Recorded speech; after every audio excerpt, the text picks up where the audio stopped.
What's up guys, Max here and welcome to another episode of the GC Informer. As always, we have some pretty cool stories to dive into, so let's get started. First things first is a very interesting move. Sony is actually ramping up production on the PS Move.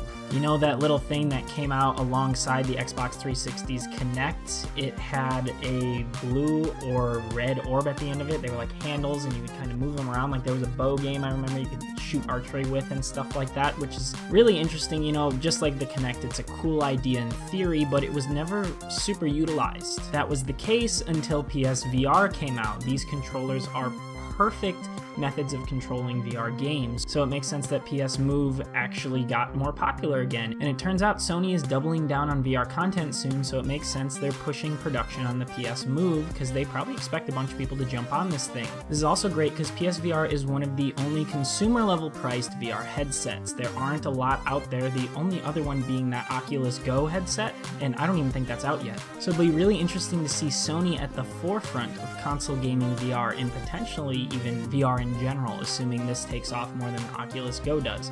Very interesting stuff. Next up, we get to see if Bluehole, the developers of PUBG, are a one-trick pony or not.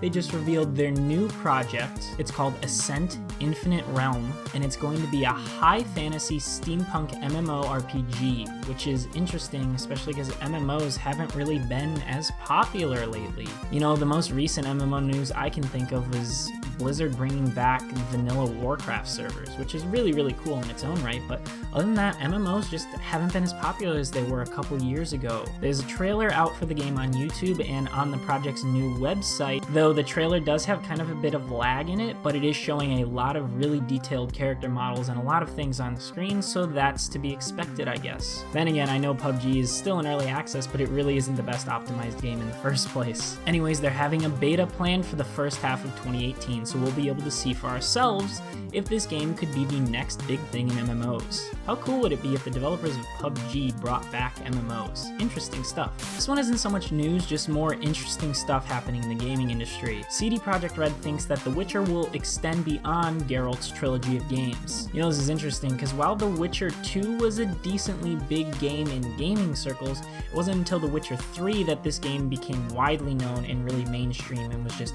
everywhere. You know, one of the best regarded games in the last decade. Too bad for the people who just jumped on and hearing of the franchise with the third game. It's dead now. It's done. Of course, it's kind of being continued in the free-to-play Gwent game that's available on Xbox and PC, I believe that's it. But anyways, according to IGN, CD Projekt Red has come out and said that while they're working on Cyberpunk 2077 right now, there will likely be more games in the Witcher series because they feel that they'd be disappointing people if they didn't make more games in the Witcher franchise, which makes complete sense. I'm sure that would be saddening for a lot of people, as hyped as Cyberpunk 2077 is, and hopefully that game does really well now that CD Projekt Red is one of those high-tier hyped developers. Assuming nothing goes wrong with the development of that game, I'd have to say it's gonna be great. There's almost no worry about it in my opinion. Though I guess there was that letter that I reported on a couple weeks ago now that CD Projekt Red put out commenting on the bad reviews former employees left for them on some company review site. Basically, these complaints were talking about the way CD Projekt Red develops games, how they're very hour intensive. You're working there a lot, they're very strenuous hours, but at the same time, CD Projekt Red came out and said each time we make a game, we try and innovate and try and do something brand new. So yes, you're going to be spending a lot of time at the office, and so far they've proven that to be true. All three Witcher games are very different from one another, but employee morale is pretty important as well. So hopefully those were just a few disgruntled employees. And last but not least for today's news, this is an exciting one. Discord announces Rich and Presence, that's what it's called, for joining and spectating games. The gaming chat app, which by the way you can join GameCast Discord in the description down below, is now starting to hook games into the app. Now you can look at players' profiles who are playing specific games and see where they are in the game, information on that game, and more stuff. I think the first game to do this was Divinity Original Sin 2. A more recent example is Call of Duty World War II. You can now right-click on someone's profile and ask to join the game. There's also features that are similar to the presence data that are on consoles. You know, like if I'm playing Wolfenstein, it'll be like Max is playing Wolfenstein, and then it'll say like in Castle Wolfenstein or wherever the hell I am, or like Skyrim, it'll say level 78 or whatever level you are, so Fallout, stuff like that. So that's going to be incorporated into Discord, which Steam doesn't even have.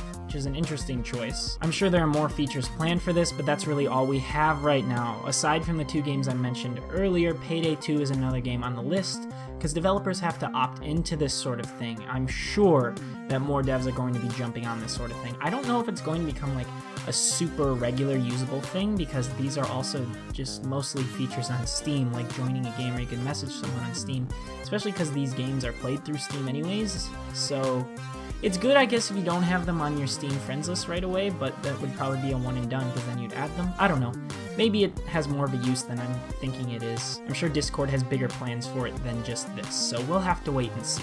Good for them for adding more to this platform, though. It's already a really feature-rich platform. I use the damn thing every day, and I love it. So good for them. Anyways, folks, that's about it for today's episode of the GC Informer. As always, hope you guys enjoyed, and don't forget to leave your thoughts and opinions on these news stories down below in the comments. Hit that subscribe button for more GameCast content. Again, don't forget to join our Discord in the description down below so you can chat with all of us and other members of our community. That's about it for today. Hope you guys have a good rest of your week.